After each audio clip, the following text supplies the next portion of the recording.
नमस्कार साथियों, मैं मीनाक्षी। जैसा कि आप सब लोग जानते हैं कि अभी हमने पिछली कक्षा में एक तिनका कविता को शब्दार्थ और व्याख्या के माध्यम से जाना।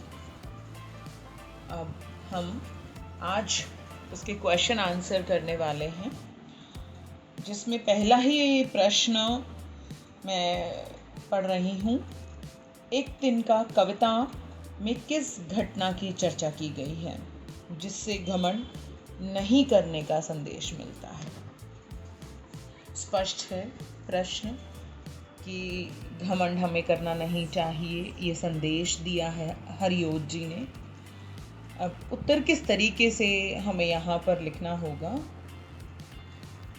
प्रस्तुत कविता में उस घटना का वर्णन किया गया है जब कवि की आंख में एक तिनका गिर जाता है। उस तिनके से कवि एकदम से काफी बेचैन हो उठता है। उसका सारा घमंड चूर हो जाता है।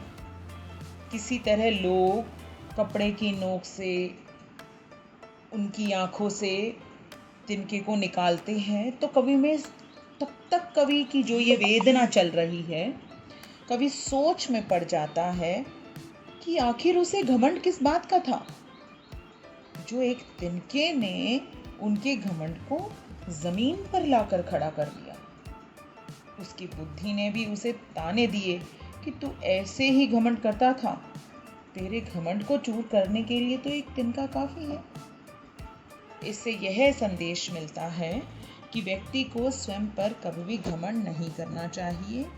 एक तुच्छ व्यक्ति या वस्तु या कोई भी चीज किस एकदम से अचानक से परेशानी का हमारा कारण बन सकती है, तो हमें पता नहीं चलता कि कब कौन सी चीज परेशानी का कारण बन जाती है। आगे बढ़ते हैं। प्रश्न 3, आंख में तिनका पड़ने के बाद घमंडी की क्या दशा? तो जिस व्यक्ति को घमंड था अपने ऊपर, उसके लिए विशेषण का प्रयोग किया है घमंडी। घमंडी की आंख में तिनका पड़ने पर उसकी आंख लाल हो गई, वह बेचैन हो गया, उसका सारी ऐंठ समाप्त हो गई। इसका इस तरीके से हम उत्तर देंगे। प्रश्न 4, घमंडी की आंख से तिनका निकालने के लिए उसके आसपास के लोगों ने क्या किया? घमंडी की आंख से तिनका निकालने के लिए उसके आसपास के लोगों ने कपड़े की मुट्ठ बनाकर उसकी आंखों में डाला और तिनका निकालने की कोशिश की। बहुत ही साधारण शब्दों में हम इसका आंसर लिखेंगे। आगे बढ़ते हैं। प्रश्न 4, एक तिनका कविता में घमंडी को उसकी समझ ने चेतावनी दी। यहाँ पे व्यक्तिवाचक समझ को स्पष्ट किया था, जो कि एक भाव है, समझ। ऐठता तू किस लिए इतना रहा, एक तिनका है बहुत तेरे लिए। इसी प्रकार की चेतावनी कबीर ने भी दी है। यहाँ पर पूछा है कि एक तिनका कविता में घमंडी को उसकी समझ ने क्या चेतावनी दी। तो पहले मैं यहाँ रिलेट करना चाहूंगी कि एक ऐसी ही चेतावनी भक्ति काल के बहुत ही प्रमुख कवि कबीर ने भी दी है। कबहू उड़ी आँखिन परे, पीर घनेरी होए। इन दोनों में क्या समानता है और क्या अंतर है, लिखिए। ये प्रश्न में सम्मिलित है पहले ही दोनों चीजें। तो अब हम यहाँ पर अंतर भी स्पष्ट करेंगे, समानता भी दिखाएंगे। एक आधुनिक युग से कवि हैं, एक भक्ति काल के कवि हैं रहे हैं। तो अब मैं आपको जवाब की तैयारी हम कर रहे हैं। उपयुक्त काव्यांश के माध्यम से कवि ने यह संदेश दिया है कि अहंकार नहीं करना चाहिए, क्योंकि एक छोटा सा तिनका भी आंख में पड़ जाए तो मनुष्य को बेचैन कर देता है। अब आती है बारी दोनों पंक्तियां जो हैं उनके बीच अंतर की। इन दोनों काव्यांशों की पंक्तियों में अंतर, दोनों काव्यांशों में अंतर यह है कि हरिओत जी द्वारा लिखी पंक्तियों में किसी प्रकार के अहंकार से दूर रहने की चेतावनी दी गई है, क्योंकि एक तिनका हमारे अहंकार को चकनाचूर कर देता है। छोटे से छोटे वस्तु का अपना महत्व है।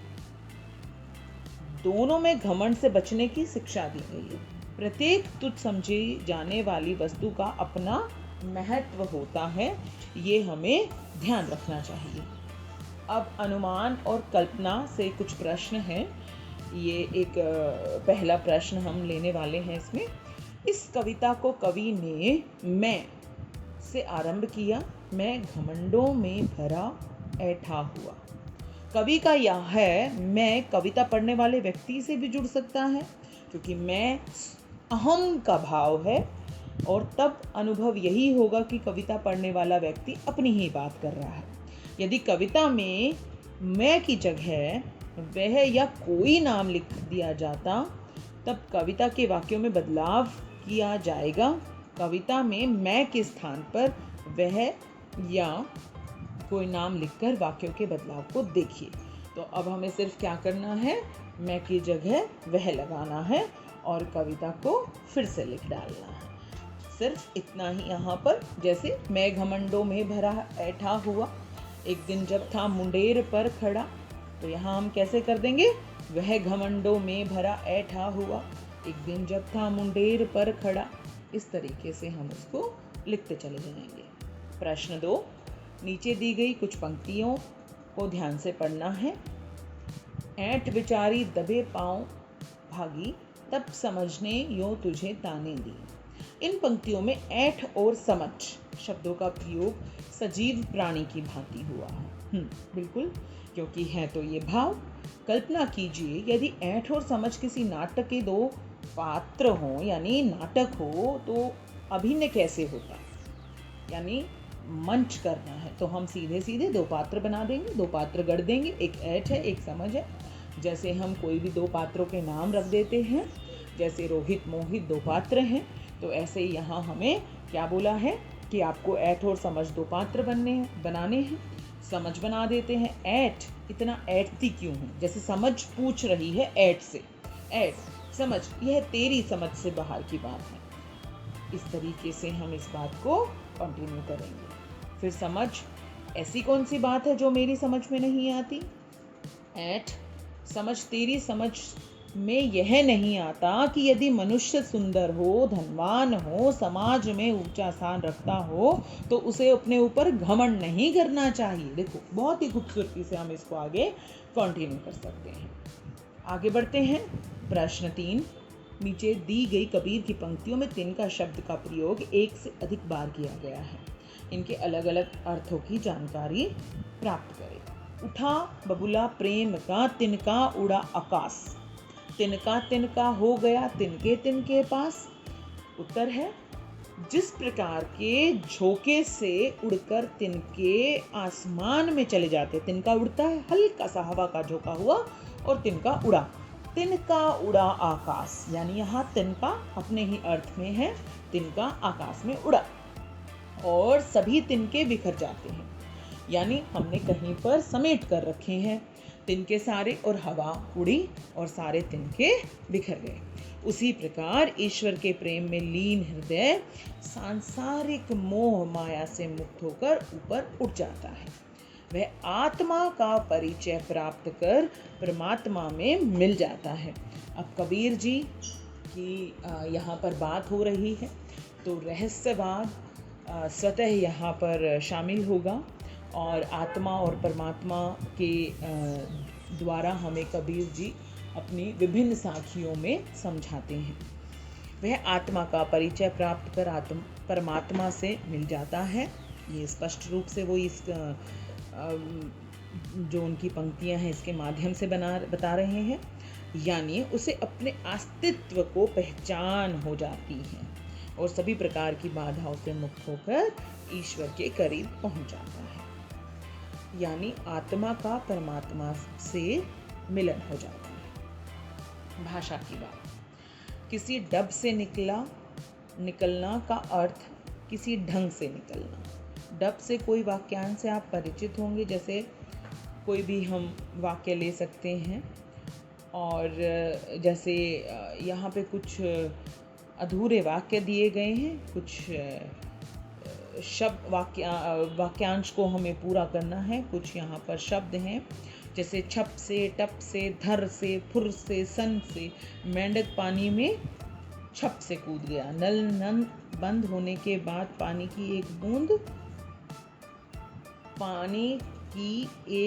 बूंद टप से गिरी।